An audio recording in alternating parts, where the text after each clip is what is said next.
Bonjour tout le monde! Aujourd'hui, je vous fais une vidéo en format mini, donc une courte vidéo pour vous montrer comment on fait pour pincer le basilic. En fait, les gens vont pincer le basilic principalement pour permettre d'avoir plus de feuilles, en fait, de créer un petit buisson de basilic. Comme ça, on peut avoir accès à plus de basilic pendant la saison. Donc, c'est ce que je vais vous montrer à faire. Il y a des gens, malheureusement, qui vont prendre des feuilles un petit peu n'importe où dans leur basilic, ce qui va faire en sorte que le plant il va s'épuiser, qu'il ne produira pas nécessairement de nouvelles feuilles, donc on va l'avoir moins longtemps, donc il va mourir plus rapidement. Donc, la façon de bien pouvoir utiliser notre basilic, finalement, pour pouvoir le consommer, mais en même temps, être un peu plus stratégique, puis se dire, on va se créer un petit buisson, on va en avoir plus, on va vraiment stimuler la tige pour créer de nouvelles feuilles. Bien, la façon de faire, c'est de couper les têtes. Bien sûr, là, moi, ça va être la première fois que je vais le pincer. Idéalement, je l'aurais pincé quand il était un peu plus petit. Comme ça, il aurait été plus touffu à la base. Là, dans celui-ci, j'ai peut-être 4-5 plants là, de basilic. Là, mais j'aurais eu un plus gros buisson si j'avais commencé à le tailler avant. Donc, une raison pour le tailler, bon, ça peut faire un épi floral au bout. Si on ne le taille pas à ce moment-là, ça va monter plus rapidement en graines.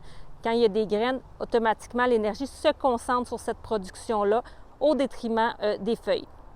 Donc, si vraiment on veut pouvoir augmenter la production de feuilles, ce qu'on va faire, on va couper les têtes. Donc, ça, c'est une petite tête. Comme vous voyez, il y a 4 principales feuilles avec des petites feuilles au centre. C'est la tête. Et si vous voyez ici, à la jonction, ici, il y a 2 petites feuilles, 2 autres petites feuilles qui se poussent à la jonction de la tige.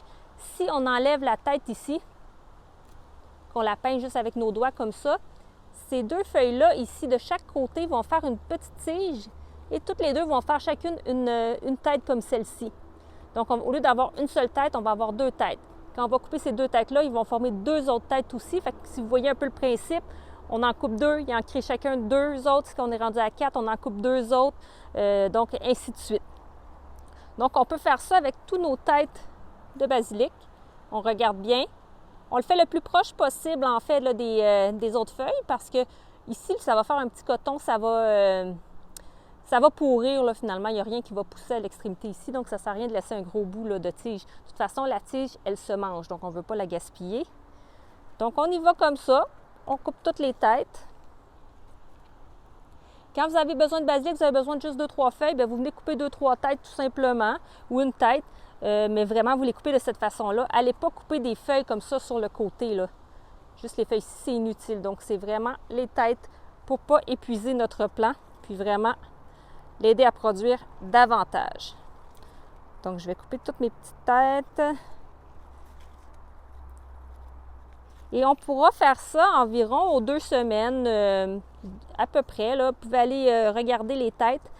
On aurait pu aussi couper directement la tige ici pour qu'elle soit plus basse, en fait, puis qu'elle devienne plus touffue en grandissant, donc directement en bas ici. Mais moi, j'ai coupé juste la tête ici, mais j'aurais pu venir le couper juste ici.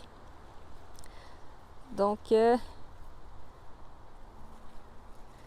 que j'ai toutes coupé mes petites têtes? Celle-là, non. C'est bon, c'est bon. Fait que j'ai fait tout celui-là. Et puis là, je me retrouve avec du basilic que je peux consommer, que je peux faire du pesto avec ou le mettre dans les salades. Moi, j'aime bien le mettre dans la salade. Je trouve que ça a un très bon goût quand on fait une salade de légumes. Donc, je vais faire ça. J'ai fait ça avec ce basilic-là. J'en ai d'autres dans mon jardin. J'en ai un autre juste ici à côté. Donc, je vais venir couper à ce moment-là tous mes têtes là, pour avoir une plus grosse production de basilic. Donc, j'espère que vous avez apprécié cette vidéo, que vous avez appris quelque chose. Si vous n'êtes pas abonné, n'hésitez pas à le faire parce que je fais régulièrement de nouvelles vidéos. Et puis, en même temps, quand vous faites des pouces bleus, que vous faites des commentaires, bien, ça m'aide pour ma visibilité sur YouTube. Donc, on augmente notre communauté. C'est vraiment génial pour moi. Moi, en fait, je vous remercie là, de visionner mes vidéos, d'être là aussi, de poser des questions.